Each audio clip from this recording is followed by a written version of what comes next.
Meaning of Henry David Thoreau. Henry David Thoreau. Henry David Thoreau.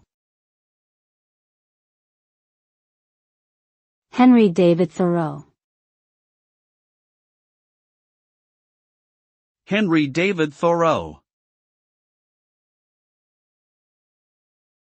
Henry David Thoreau was an American author, poet, philosopher, and naturalist who lived in the 19th century. His most famous work, Walden, is a reflection on his experience of simple living in nature. He was also a strong advocate for individualism, civil disobedience, and environmentalism.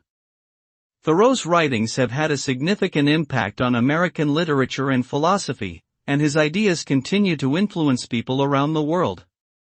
Overall, Henry David Thoreau represents a romantic and transcendentalist view of nature and life that has resonated with many generations.